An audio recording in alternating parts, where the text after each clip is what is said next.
And he joins us right now to talk about his new line of masks from Boomer Naturals. You can get him right now on boomernaturals.com. He is the incomparable. You might know him as the Soup Nazi, but we call him Larry Thomas.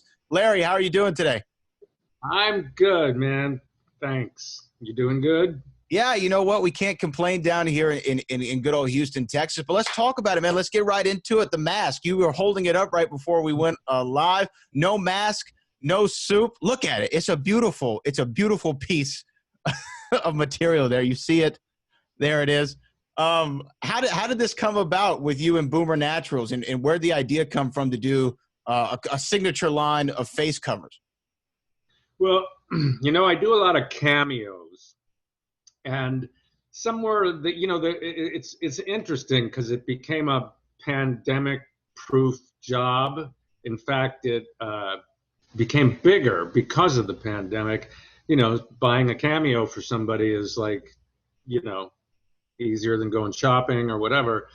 But after a while, I started noticing that a lot of people are walking around my neighborhood without masks on. And it's kind of bugging me because here in California, it's getting worse. It's not getting better.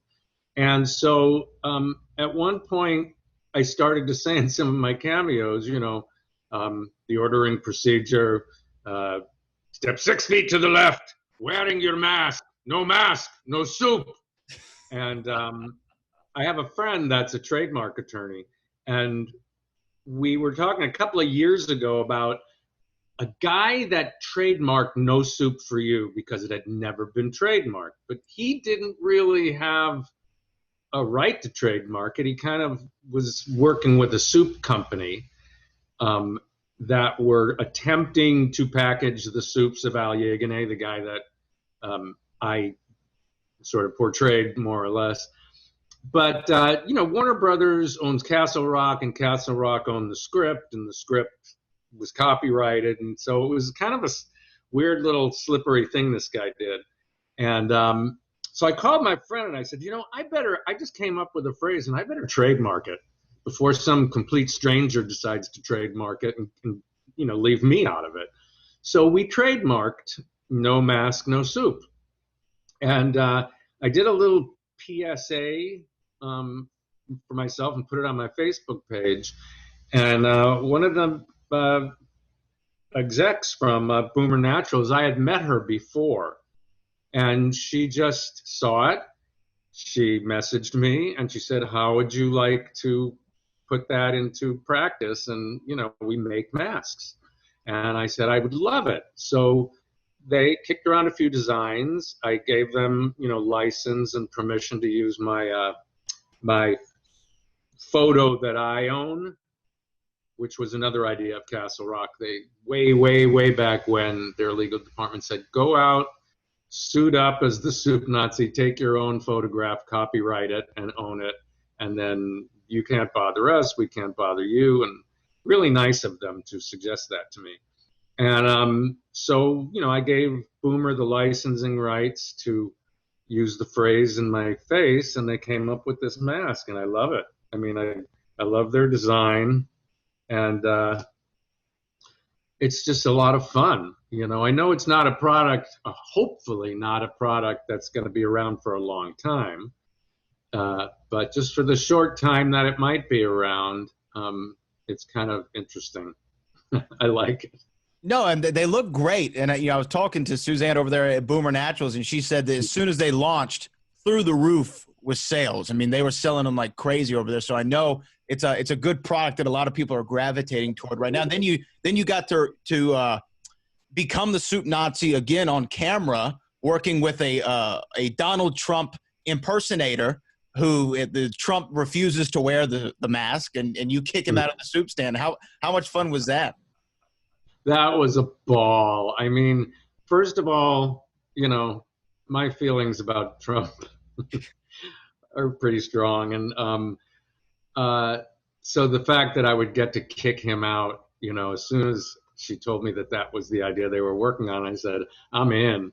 And then it was so much fun to shoot because John Domenico, the Trump impersonator, he's great.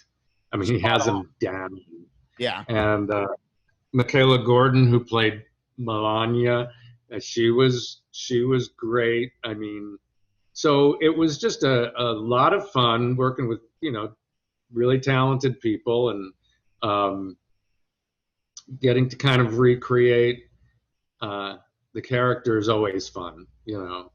Um, people don't realize this, but what I really got to do in 1995 was 6 minutes, and then about a half a minute to a minute in the finale. So there's really only about 7 minutes of the Soup Nazi, and so every time I get to play it again, it's sort of like, fleshing out a character you would like to play more of as an actor. Like I would have loved to do him to be a series character, and so I always have fun playing him again. And so it was fun doing it. And the commercial has two endings. Right. In one, Trump gets his soup, and in one, he doesn't. So if you go to their website, you get to watch both commercials, and then you get to vote. And the last time I was there, it was about 68 to 70% voted that he doesn't get his soup. So if that's going to tell us what's going to happen in the election, We'll see. It's funny though that you bring up you only had that limited time on screen to play the Soup Nazi, but connected with so many people, and you've been the Soup Nazi then ever since. My co-host right here, Mr. Cedric Duplashane, was actually in the episode of the Soup Nazi as well. He played customer number 2. You should have asked him whether he remembered me. Wait a minute, I do remember. Of course, you're the guy that said he's in a good mood today, right? Exactly. Yeah. and then I throw her out, and you did that brilliantly. You have this big smile on your face that just goes like. You did that great. Thank you. Didn't have a beard, so I didn't recognize you at first. I don't know if you realize this, but I mean, I've probably been forced to watch the episode 1,000 times. Not that I wouldn't watch any episode of Seinfeld over and over again, because I'm a big fan of the show, but my episode is the one I don't really want to keep seeing, because all I really notice these days is like, where did all that hair go? But so I'm really familiar with all the people that were in it, and yes, you were great. I loved what you did. Thank you. And don't you love the fact that they did something on Seinfeld that they didn't do on most other sitcoms? They would focus the camera on guest actors. Absolutely. If their expressions were funny. And because Yes. Jerry, I heard a story that the editor, when they were editing my episode, the editor actually told Jerry, you're kind of violating the format for sitcom editing. You're supposed to cut away from the guest people immediately back to the series regulars. Mm-hmm. And Jerry said, but if their reactions are funny, I want to see them. I was just telling Brad exactly the same thing. Originally, the scripting called for them to end the scene on my face. That was a change that Jerry Seinfeld made on the set. Mm-hmm. Yes. And in editing, and I'm sure I could see him now saying, "Stay on that guy's face," right. And the editor's probably going like, "Well, no, I got to cut to Julia or whatever." And Jerry probably said, "No, what he's doing is funny, and you never cut away from funny." And I lucked out from that. You did, and to me, like the unsung hero, truly, of that episode was an extra named Marcia, who got pulled out of the extra pool. She was actually supposed to be in the Monk's Diner scenes, and they had built the soup counter too long for me to step all the way over to the register, deal with the money, step all the way back to where the soup was. And they didn't really build it till I think the last final day of rehearsal. So there wasn't a lot they couldn't have rebuilt it. And so I don't know if it was Andy Ackerman, the director, or Larry David, or whoever said it, but someone said, get someone to work the register who looks like, they could be working with the Soup Nazi, someone who looks Middle Eastern. And they grabbed this girl, she's actually Brazilian, named Marcia, out of the extra pool and put her there. And she was so amazing. I mean, the timing when she hands George the money and takes the bag away got the biggest laugh in the episode. And years and years later, in 2012, I'm working with Jerry on this Acura spot, Super Bowl spot. And we had some downtime, and he goes, man, there's something I always wanted to ask you. And I said, what? And he goes, who was the girl working the cash register? And I went, oh, her name was Marcia. She was from Brazil. I don't know her last name, but she was an extra on your show. And he goes, an extra? Well, wait a minute, she was brilliant. And I said, yeah. And he goes, well, that explains it, because I've been racking my brains trying to remember her audition. Because I remember like everybody's audition. And I said, no, you didn't cast her. You didn't audition her. She just came in. And he goes, my God, her timing was amazing. And I said, I'm really jazzed to hear you say that after all these years, because I've always gotten, comments. I'm like, who was she? Who was she? She was great. And unfortunately for her, it kind of hurt her because they couldn't put her back, as an extra in the diner because she was so recognizable. Yeah. In fact, a lot of people used to call her, when I'd meet people at autograph shows and stuff, they would call her the Soup Nazi's wife. Cedric, I know you had some questions for Larry. No, Larry, I have a question. Larger than life characters can be both a blessing and a curse. Has this character on Seinfeld been in any way a curse for you in the industry? If it has, I would be the last one to know, because actors are always the last ones to know anything. Nobody tells us anything. I always joke with people that for an actor, there's two answers in Hollywood: yes or ignore. Exactly. No is not one of them. They don't tell you no. They don't tell you why. If you don't ever hear from them again, it means it wasn't yes. And so I probably, first of all, the blessing part of it was I wasn't auditioning for big TV and stuff. I mean, I've done about 18 years of beg, borrow, and steal theater around LA, but I couldn't really get into that game of getting called in for big TV shows and stuff. And because of Seinfeld, I suddenly, I got a good agent and I started going out on lots of auditions. But, I'll never really know why I didn't get some of them. Like I remember once I auditioned for Cold Case, and the director, who was also an actor, it was a dramatic role. And as soon as I walked in the room, he started laughing.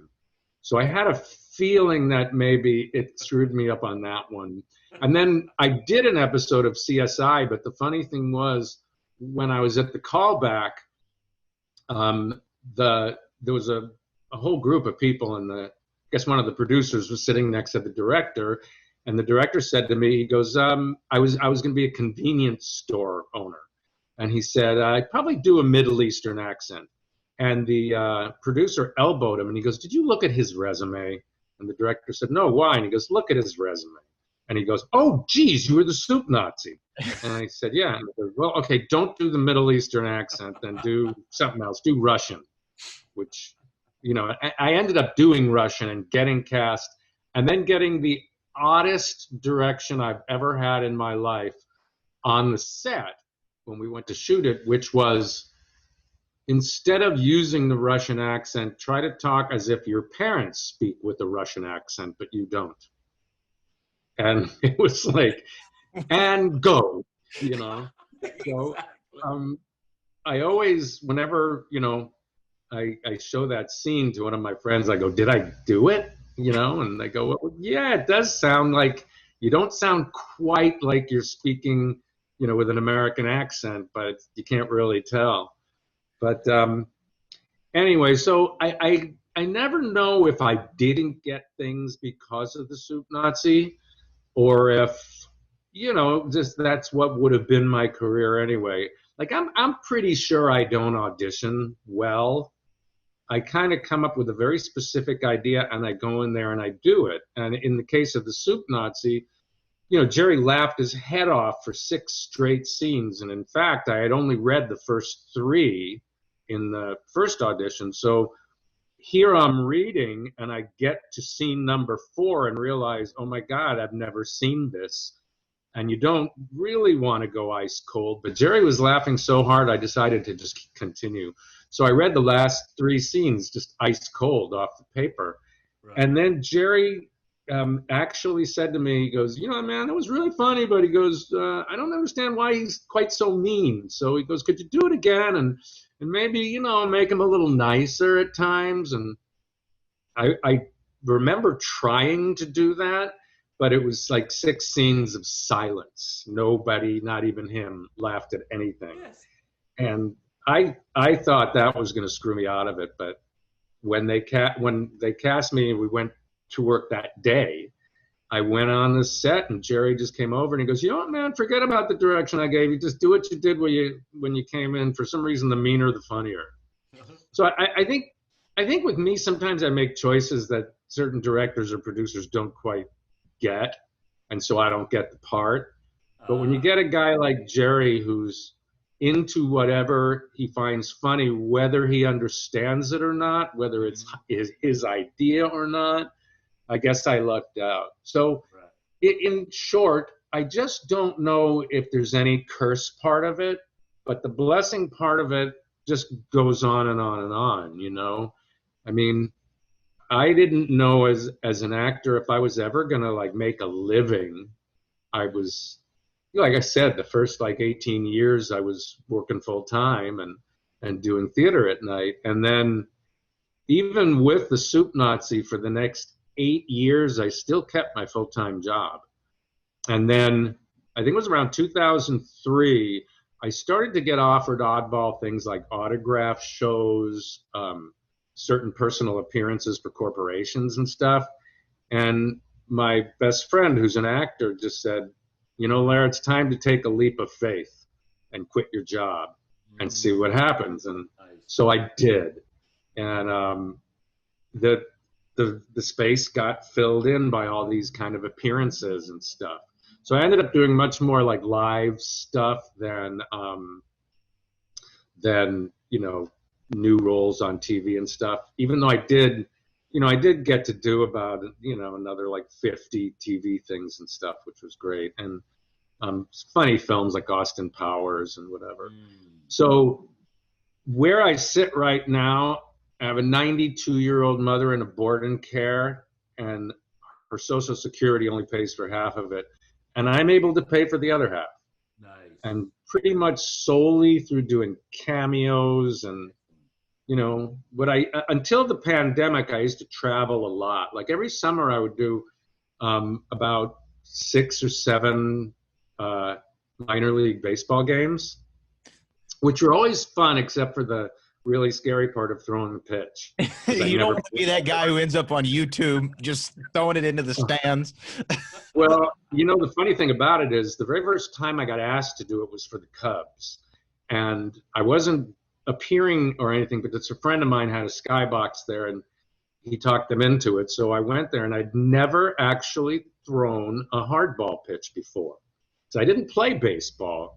You know, I always tell the general managers of the minor league teams, you know, actors are actors because they couldn't play baseball.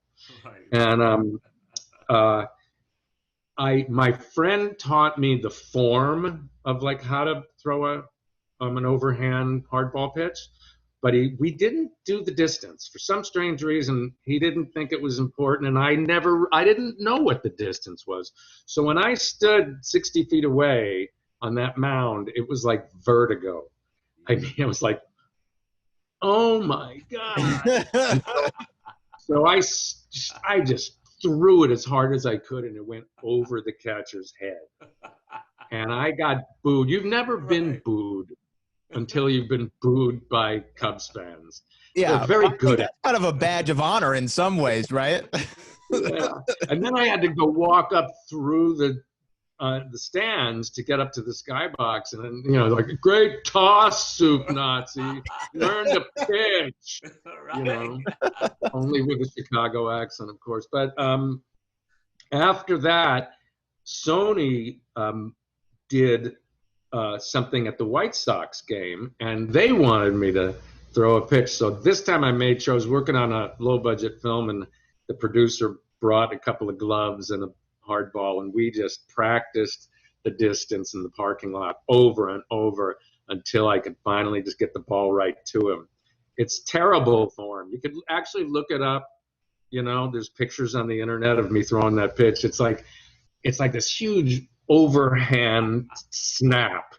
And I think there was a guy once in Bing Russell's minor league team that pitched something like that, but nobody else pitches like that. But it does get the ball to the plate. Well, that's the job. That's what you got to accomplish. Yeah. Right? No one will boo you if you get it, even if the catcher has to reach a little bit.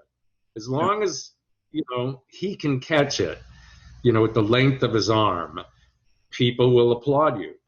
And that's always the challenge with the minor league teams, is like that one moment. And then when that moment's over, it's like, whew, the rest of the night flies by, you know. But anyway, so you know, this summer I couldn't travel. They canceled baseball and everything. And I was able to keep things supported from cameos.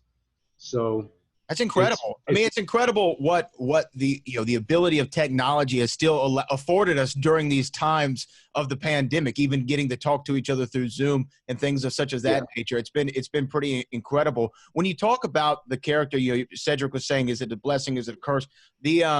Cedric and I were talking a little bit before you joined us about if you were to walk up to anybody and say, name an episode of Seinfeld, the Soup Nazi episode is going to be one of the first three ones that they would rattle off. It's one of those most memorable shows. They would say contest, Soup Nazi, and then whatever else, right? Those are going to be – it's one of the most memorable episodes.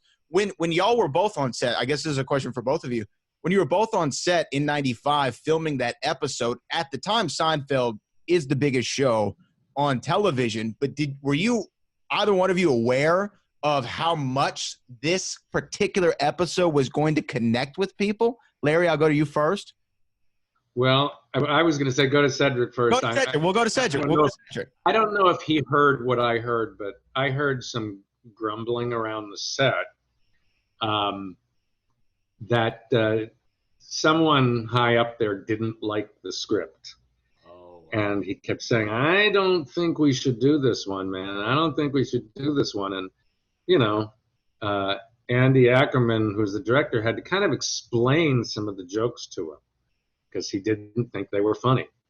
And I heard it. Unfortunately, you know, it's really funny because show night I came and I said, so where's my costume? And the costume lady said, it's in your trailer. And I went, I have a trailer?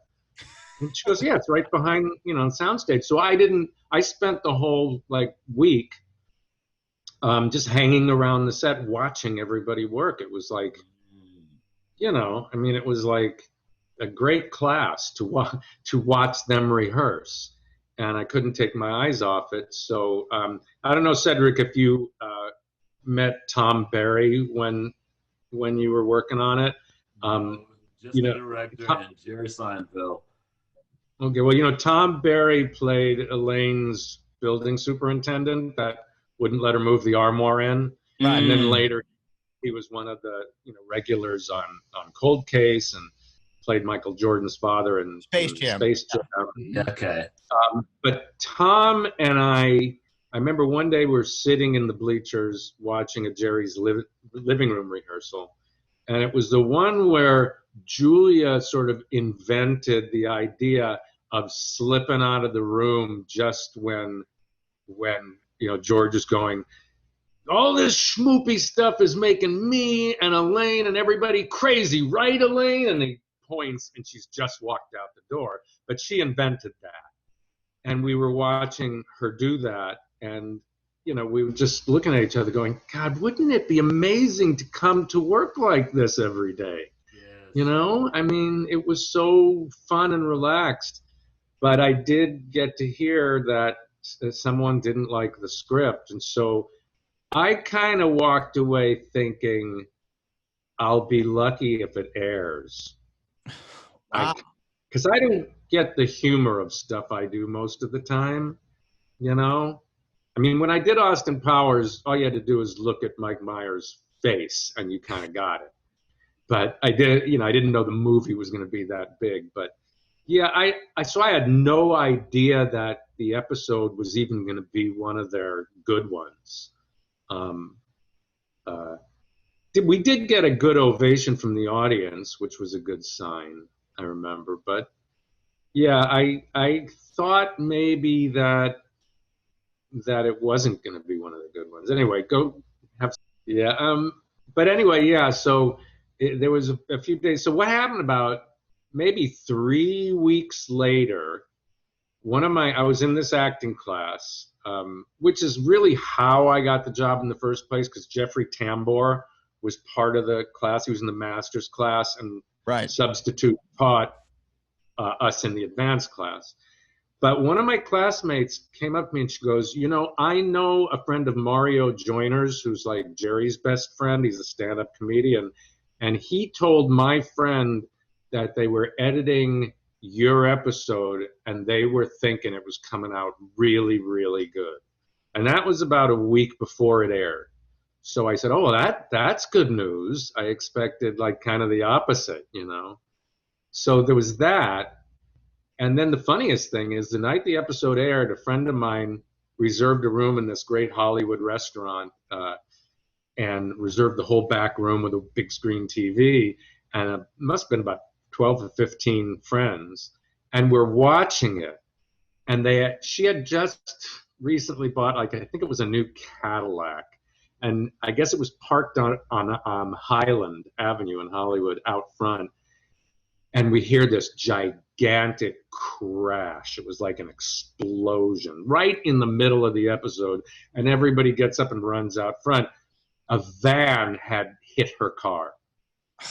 And it was like so demolished that we never got to watch the second half of the episode. So I didn't even get to see the whole episode when it aired the first time. Wow. And yeah, so I didn't really know, and you can't really judge your own performance anyway. I mean, I always say an actor has to watch themselves at least 3 times before they can actually see themselves. Right. Like the first time, all you can see is how much got cut out. The second time, you have to deal with the way you look and the way you sound. And then maybe the third time you can actually go, okay, I'm going to really watch what I did and see if I like it. Right. So yeah, that was I didn't even get to see it, but, I know like the next day people started to stop me places and go like, oh, you look just like that guy that was on Seinfeld last night. And I was like, I was. So little by little, I was to start learning that it was a hit. And, Seinfeld was still on the air for 2 more years, right? So 3 more years. And, so time has changed a lot of things too. I mean, I don't know if it was everybody's like second favorite episode way back then, but now whenever they hold polls and stuff, it usually comes in like number 2 behind the contest. Yeah, I mean, it's like I said, if you just ask anybody to name Seinfeld episodes, those are like the first 2. Cedric, I think we have you back now. We were saying, did you feel that this was going to be a big episode when y'all were on set? Actually, I didn't. I was just so excited that was my first job straight out of Cal Arts. I didn't feel the same way a few of the people on the set felt. I thought the show was funny, just based on the reactions alone. It was funny to me. You know what I thought was so hilarious were the Armoire Thieves, because Yul Vasquez, who played the Cuban one, it was just written that they were both gay, but it wasn't written that he had this like lisping Cuban accent. Uh-huh. So he threw that in because Yul Vasquez almost like 100% plays, Hispanic characters. And I thought he was like going to steal the show, because every time he talked, I would laugh. And although show night, they had to show a tape of them, because they didn't actually go out to the New York street on show night, to shoot. So they had pre-shot them. But without a doubt, I thought that guy was going to just steal the show. I mean, they did get to come back 2 more times. Yeah, they're in the Charity Walk and a couple other ones, I think. And the Puerto Rican Day Parade, I think. Yeah. Mm-hmm. But I got to tell you, not too long after the episode aired, Spike Feresten, who wrote it, had a party, and he invited me, and I went there. And he had been telling me that he wanted to write more Soup Nazi, but they just didn't want him to. And it was kind of making me really depressed, but I saw Yul Vasquez and John Paragon there that had played Don More Thieves, and I went up to them and I said something like, yeah, Spike wanted to do more of my character, but they won't let him or whatever, but maybe you guys will get to go back. And they go, oh, we've already been back. We've already filmed another episode. And it was like, no. Yeah. And all I could think of was like, they didn't like me, No. Jerry didn't like me, because that's what an actor's brain does. I mean, there's no other reason that you don't go back unless they just didn't like you. But Jerry seems so giving. And Cedric, I think you were telling me that he was even very giving to you on set, right? Oh, absolutely. Absolutely. Jerry took time to come to me, congratulate me, and let me know that I did an excellent job. And I really appreciated that. Yeah. And he was pretty giving. I mean, just as a guy, because when you think about it, the show's named after him. He created it. He's the star. He's the executive producer. He's the co-writer, all this stuff. But to me, he seemed like he wanted everyone else to be funnier than he was. Right, Larry? Yeah, definitely. He probably preferred that everyone was funnier than him, to tell you the truth, because he, well, first of all, like, he's the only guy that has ever professionally said to me, your idea was better than mine. I've never heard that from a like director or producer. They either, they tell you how they want you to do it, and you have to do it. Yeah. It's funny you mentioned that, Larry, because when you were sharing your story earlier about the audition process, it made me think of something that I've heard countless times over the years. A lot of times the directors, producers, they don't know what they want. And as I listened to your story, you showed them what they needed. That's what I guess so. I guess so. And yeah, you're right when you say that, because that's what everybody will tell you, that they don't really know what they want, and they're waiting for someone to show it to them. Mm-hmm. But also, they probably have an idea in their head, and they're secretly waiting for the person to come in with their idea. Gotcha. But with me, definitely, I learned about 11 years later. I had a conversation with Spike, and I remember that Mark Hirschfeld came out of the casting room, and he told me to go ahead and leave. Mm-hmm. After my second time reading it, and he said, used the strangest phrase. He said, we're having a conceptual disagreement in there, so go ahead and go home. Now, I got paged by my agent before I got off the lot that I was hired, so they settled their disagreement pretty quickly. But about 11 years later, I asked Spike, I said, what was the disagreement? And he said, well, they thought you were, they liked you, and of course, the late Richard Libertini was also there at the callback, and he's a genius with foreign characters, and that's like most of his career. And I loved the guy, so I didn't think I had a chance to get it with him being there. But they were also considering Tony Shalhoub, although he wasn't there. And I guess they were saying that they thought I was a little funnier, and Libertini was like number 2, but then a few people were worried that I was totally unknown, and it was a big role.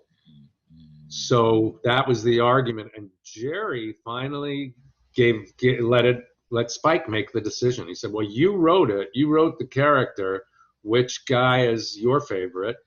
And Spike said, definitely the angry New York guy, because that's closer to the real person I wrote this about. And I guess Jerry let him have his way. So there you go again with Jerry letting, a first-time Seinfeld writer, that was his very first thing he wrote for Seinfeld, and he let him make that decision. So there you go with Jerry again. So so I have Spike really to thank, for choosing me. So with Spike, I've had Spike on the show before. Spike Ferriston, great guy, phenomenal human being, big car enthusiast. We like to talk cars from time to time on Twitter. But he was telling me, he had the idea from the actual guy that you've referenced before, and that was the name that they called him on the New York streets. Oh, this guy's just a soup Nazi. Was there ever? Okay, two-part question. Did you, as an actor, did you want to go see who this guy was prior to playing him? And then the follow-up to that is, did you have any reservations about how now everyone's going to think this guy is after your portrayal? Well, okay, so I didn't even know that story about there being a real guy until shoot day. So I was pretty much going to do what I was going to do no matter what. But somewhere in one of the last rehearsals on shoot day, Jerry said to Spike, do you want to tell Larry any behavior that the real guy does? And I went, real guy? And Spike goes, yeah, it's really based on a real guy in New York. And I went, wow, I didn't know that. And he said, yeah, when I was on the Letterman staff, the Letterman writers nicknamed him the Soup Nazi. And that's why I wrote this. And I went, oh, wow. And he kind of said, nah, you're doing everything pretty much right. Just, he's very, all about the soup. So just, keep it all about serving the soup. Like, and that was my idea, coincidentally anyway, because, I was in that acting class. And I remember when I went into the audition, I remember thinking, of Milton and Jeffrey, my acting teachers, that they would probably say to me, remember, this guy, he doesn't want to make a scene. He doesn't want to have a scene with anybody. He just wants to serve the soup. He's a person, not an actor. They used to say that, be a person, not an actor. And so it was kind of in my head to just concentrate on the soup until they pushed me too far. You know what I mean? And I could not take it anymore. And Spike kind of felt like that's the way Al was anyway. Like, Al wouldn't be generally nasty or in a bad mood or anything. It's just as long as you did your thing right, you got your soup. It was just if you, the rules are there. And if you didn't just do the proper rules, he would yell at you. So supposedly it wasn't difficult to get soup from Al, but a lot of people did get yelled at because people just don't generally follow rules. I have on Cameo, like, it literally says, if you don't read this, please don't book. And then underneath it says, I cannot do commercials and I cannot mention company names. These are just for friendly, person-to-person personal things. Do you know that at least every 2 days I get a total attempt at a commercial? At least 4 times, 5 times a week, I get these ones that are like, hey, if you are going to buy a house from, and then you can decline it with a comment, and I just go like, what part of I can't do commercials did you not get? Yeah.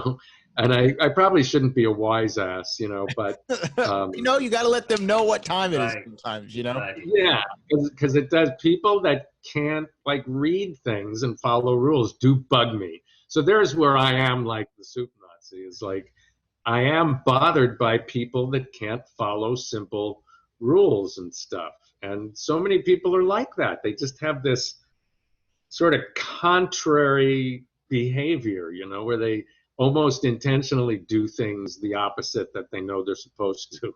So, you know, I mean, but so I didn't really let the knowledge of Al at the last minute change anything I did.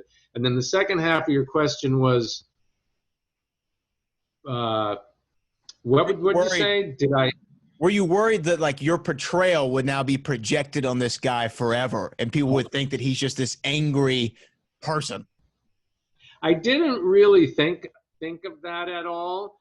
And almost immediately, like literally, you know, the show airs on Thursday. By Friday evening, friends are calling me going, "Are you watching the news?" I'm going, "No." And they're saying, "Watch the news." And I said, "Why?" And they've got clips of this real soup guy in New York alongside of you from Seinfeld. So all weekend they were running these clips of Al and me sort of side by side. And I was inexperienced with the rules of television at the time. Like I thought I was going to be making money off that stuff, but it's called newsreel. You don't get paid for it. But so I was like all weekend, and probably another reason why my character's popular, all weekend long I was being shown over and over and over again on the news. Nice. And they were showing the real Al. So I got to see very quickly what Al was like. And he was, you know, just as rough. I mean, he had a slightly different voice and everything, but he could be just as rough as the character I played. So I didn't think it was going to hurt his reputation or anything. The one downside was maybe a week or two later, David Letterman had Al as a guest on his show, and David Letterman introduced him as my next guest was on an episode of Seinfeld. And it was Al, not me. And I went, no, everyone's going to think that, you know, he played himself and that, you know, there goes my career. And I even called the Letterman offices, but all they told me is Dave never apologizes and he never retracts. And I went like, great. You know? Yeah, so, thanks, Dave. I appreciate it. Right. Yeah. Exactly. Thanks for ruining my career, you know. So that was my big fear, was that people weren't going to realize it was an actor and I wasn't going to get like the credit for it. Yeah. And, you know, to this day, I mean, when I was still doing personal appearances up till the pandemic, if I would do an autograph show, I'd still get a large number of people that would come up to me and say, you know, I was at your soup stand and it was closed. And I would have to go, no, it's not my soup stand. I'm the actor who played the part on the television show. I'm not a restaurant owner. Yeah. And you know, it's really the reason I wrote my book. And if you guys have never seen my book, I wrote a book called Confessions of a Soup Nazi: An Adventure in Acting and Cooking. Right, yeah. And it's a book about a journeyman acting career mixed with 52 of my actual recipes that I cook, and like where they intersect and like why I would cook something a certain way. And so it's a book of stories really with recipes. But the reason I wrote it is because my friends who would sometimes accompany me to these autograph shows, they would go, you know, so many people think you're like a professional chef or a restaurant owner. Why don't you capitalize on it and write a cookbook? Absolutely. And I would go like, well, first of all, I've never written down a recipe. You know, I've been cooking most of my life, but I just like, you know, season to taste and whatever. And so I'd have to write everything down, and I don't want to do that. And then, you know, I don't cook that many different things to write like a whole book about it. But they really kept, my friends, especially this one friend of mine, she kept bugging me. And she kept going, when are you going to write that book?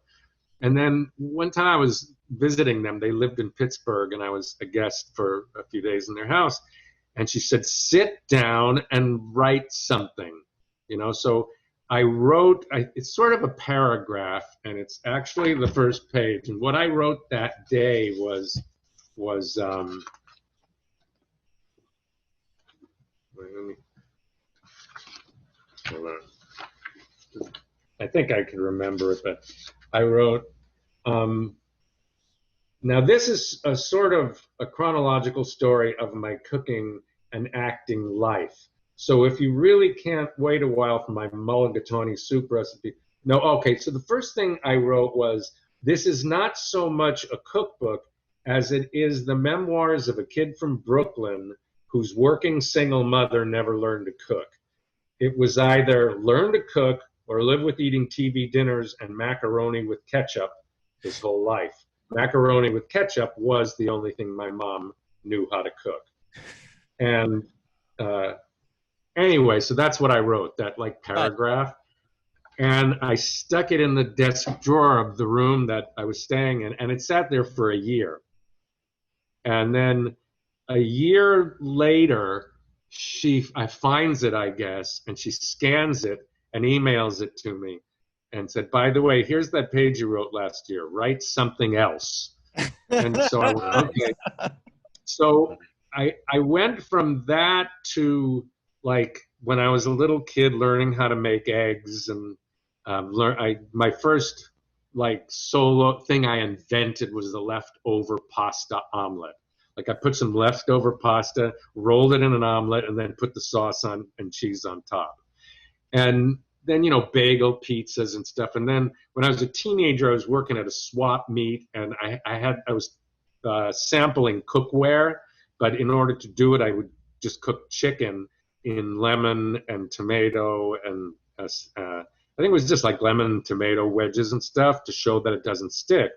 But it was so tasty that I ended up adopting that as a recipe. And then finally, because I had worked when I was 15 at a place called the Chili Place, I decided that I needed to make my own chili. So I came up with a really good chili recipe. And around that time, I happened into the theater department at my college. I was actually majoring in journalism, but there was a girl I wanted to go out with, and she was a theater major. So I just one year I just was signing up for my classes, and I think I took all the classes I needed to get an AA degree, and I had, you know, time to take something else, an elective. So I thought, ooh, maybe I should take like a beginning theater class and maybe ask, you know, Stacy out on a date. And so I took like theater 101, acting 101, and voice and diction 101 or whatever, and just became enthralled with having to stand up and like do a speech in front of people. It was exciting. I'd never done it. Nice. But shortly thereafter, joining the theater department, there was some function, and I made my chili, and I brought it to the function, and the teachers just fell in love with it. And from that time forward, anytime I get cast in a play, the joke was, you know, hey, Larry, your chili got cast in, you know, John Larson's play or whatever, you know. So when I got to that point in writing, it was a few pages took me to get to that point, and said, then I stopped and I sent the pages over to my friend. And I said, what do you think of this? And she said, that's your book. And I said, what? And she goes, where your life as an actor and your life as a cook sort of intersected, and tell both stories. And I went, oh, yeah, that's interesting, because, you know, I have like some actor friends that cook, and sometimes we cook together. And I said, that could actually work, you know? And so that was why I wrote the book, you know, and, you know, how I came up with that format. But it really, you know, it came off the fact that most people think that the soup Nazi on Seinfeld is not an actor, but for some reason they took a chance on hiring a real chef to play, you know, 6 scenes. And I actually said that to a guy once at an autograph show. Like, I try never to be, you know, arch with fans of the show, because I feel like I have a responsibility to Jerry and right. Yeah, his legacy and whatever, to treat his fans really well. I mean, I think the best compliment I ever got was I was doing a thing for Sony, and it was about like 4 hours of meeting and greeting.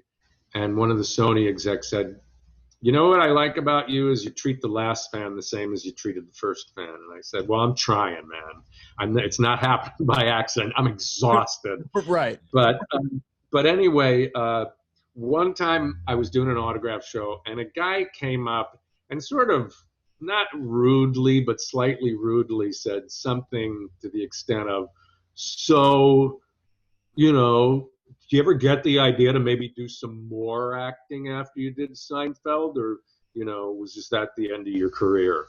Or say, he just put it in a way that kind of made me angry. And I said, "Let me pose this to you, pal. The hottest show on television is going to take an episode and cast a guy that's never acted before in his life as the title character and let him handle 6 scenes in a half-hour show. And then when the guy does it well enough to get nominated for an Emmy and the show becomes one of their most popular shows, he never acts again." You know? Right. The guy, he had to let him know. He just looked at me and went, "Yeah, you're right. My bad." And he walked away. Right. And I had a friend sitting next to me, and I went, "How rude was I?" And she goes, "You were smiling." Yeah. She goes, "You were pretty condescending." And I went, yes. Well, it happens. Said you had something? Yes, Larry, you mentioned earlier your involvement in the theater. I was thinking, considering you've had, a couple decades to flesh this character out, have you thought about or entertained the idea of, writing a play, doing a one-man show? That's a fantastic idea. I've thought about doing a one-man show because I can talk for hours just about like Absolutely. the Seinfeld thing. And then if I added, the rest of my career, it would almost be like reading the book in front of an audience, But I guess the only reason I've never done it is because really I've just spent my life since Seinfeld trying to work and make money. And the thought of like doing a one-man show would be a risk of putting in a lot of time and maybe not having, a return. And so I've never really been in the position where I could do that. Like my friend and I, about, 2006, we wrote a sort of a sitcom pilot. And then in 2016, he became obsessed with the idea of us like hiring actors and filming it. And we had supporting roles in it as well. And we actually did it in 2016 and through 2017, but it cost us about $5,000 each, or maybe a little more. And he still wants to now work on it and turn it into a feature film, because selling a TV pilot is like almost impossible. But a low budget film, there's places to market them. So we may still do it, but we spent a lot of money on it and didn't get any money back. So the idea of creating a theatrical event yourself rather than getting hired is daunting. Like in 2001 to 2003, I toured the country with Barbara Eden and Georgia Engel and a few other people doing the female version of The Odd Couple, playing one of the Costas-Wela brothers. And, it was pretty good pay.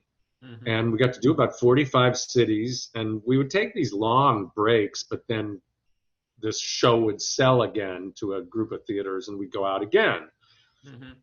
So it was kind of on and off for about 3 years, and it was a wonderful experience. It's the experience you got into acting to do, right? To be a traveling gypsy actor. So I got to fulfill that, experience, which was great. But we did get paid well for it. So, it was, I was able to mail all that. I was married at the time to an actress, and it was good for her because I was able to send all the money home, and she was able to do more acting work and not have to, work as hard herself.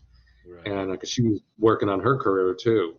So, but yeah, I have many times thought of doing a one-man show. I know John O'Hurley does one. And who played Jay Peterman on Seinfeld. Yeah. People listen. Yeah. But I think John got set up financially from playing Peterman, because after playing Peterman, he like bought into Jay Peterman, right, and became like co-owner with the real Jay Peterman, who I think maybe was in some financial straits or something. And so I think O'Hurley did like quite well with that, and then it afforded him the opportunity maybe. But I know he did like Spam a lot on stage on Broadway, and I was just on a thing with him and Phil Morris the other day, and John was saying how they're thinking of remounting Spam a lot, when theater can get back to work. But I know he does a one-man show, and yeah, it's just very hard. I get a lot of friends that say, "Will you do a play with me?" or whatever, and I just go, I can't really afford the rehearsal time and stuff to not be doing something to try to make money, Right. So anyway, that's kind of where that is. I hear that. Well, I mean, you've been more than gracious with your time, Larry. This is my last thing that I want to ask really both of you. So I'm a massive Seinfeld fan. I've seen the episode multiple times, but I haven't seen it since I've known Cedric, and I knew you were coming on the show. So I sat and watched it last night, and there was two instances that took place in the soup kitchen that just really popped me and made me laugh. And I just want to know what y'all's favorite. Really, one was Cedric's reaction at the end with the tight face, this thing. And then the other one was, how dare you kiss in my line? For some reason, when you said that, I don't know why. Those were the two moments that really got me. Cedric first, I guess, favorite moment from the episode or in the kitchen, and then I want to end it with Larry. That's a good question. I never thought about that, but I mean, the first thing to come to me is, Julia Louis-Dreyfus scene when she comes to thank the soup Nazi for the boy, and he blasts her.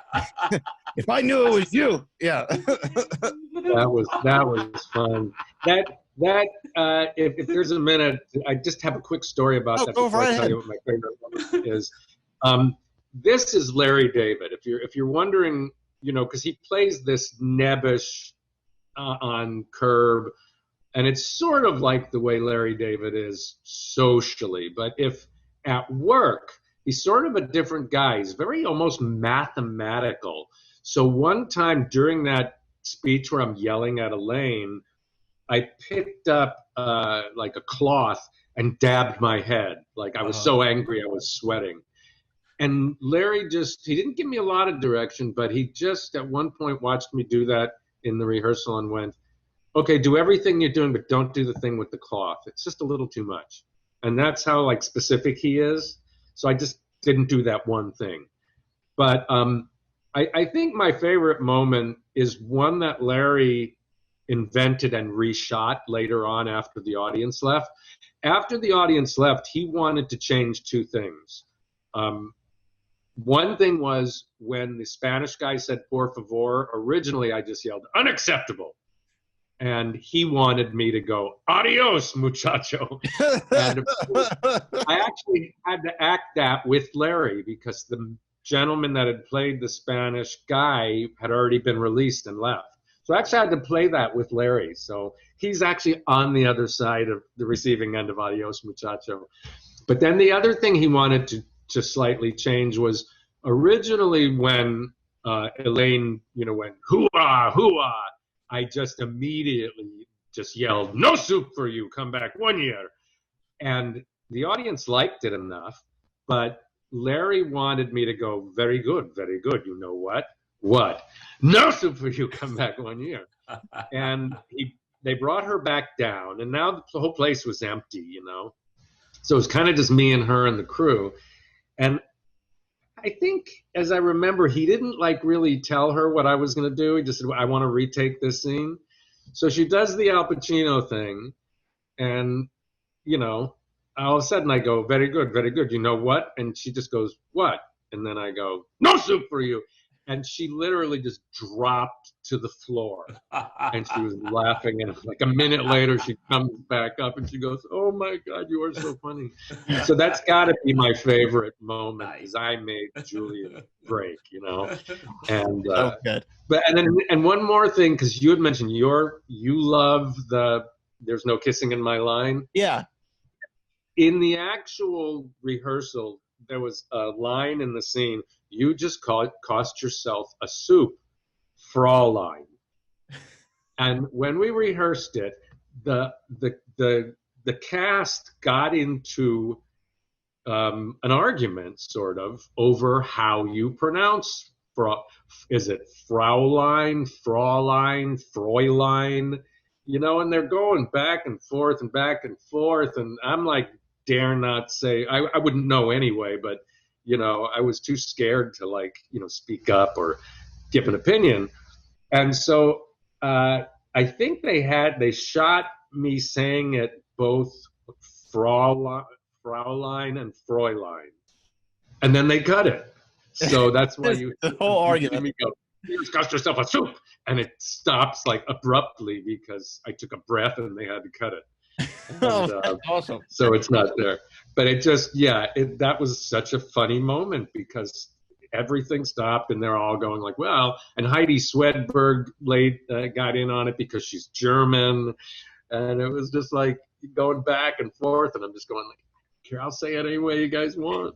That is how I'll say it. But you're not going to use it anyway, so you know that cut is so abrupt. That's funny. See, I love hearing stuff like that and knowing small little details of why certain things happen. But again, you've been so generous with your time. I think we could talk for another hour or two. But the masks are available at boomernaturals.com. You can see No Mask, No Soup there. And there it is right there. Definitely go ahead and get it. And you can book Larry on Cameo as well and get his book. It's available on Amazon. I'm going to go order my copy as soon as we get off. I'd love to read through that and cook some of the recipes. So, Larry, I appreciate it so much. I said the recipes are good. I do get a lot of requests from my friends to make some of their favorites, whether it's the turkey goulash or the split pea or the mulligatawny. A lot of people love my mulligatawny recipe, and I made it specifically because of Seinfeld. I felt I had to. Yes. But it took a whole weekend of trial by error, because mulligatawny is one soup that is not made the same way twice anywhere.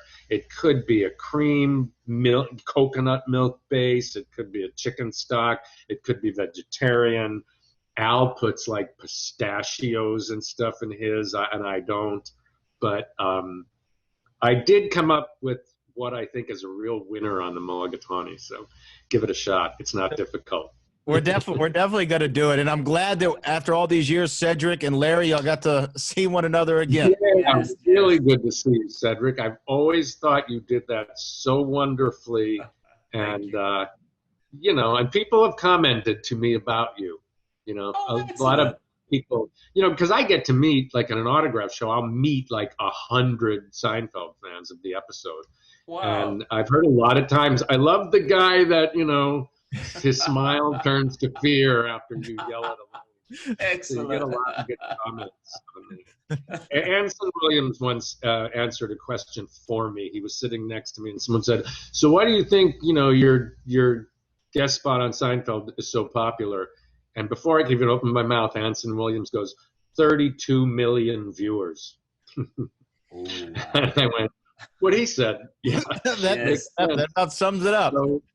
So you got to think about that, Cedric, that you've probably been seen by a lot more people than you know. Right. Like one time it aired, there were like 32 million people. And then I heard on the first re-airing, which was in February, it beat ER in the ratings, which Seinfeld had never done. Wow. And there were like 33 million or something. So many, many millions of people have seen you do that. Wow. More than you think. And did it excellent. Was all mine. The pleasure was all mine, Larry. Appreciate you. Yeah. Yes. All right. Well, mind that you were there Yes. sure enhanced it. Thank you. Thank you. So thanks, you guys. It's been a pleasure.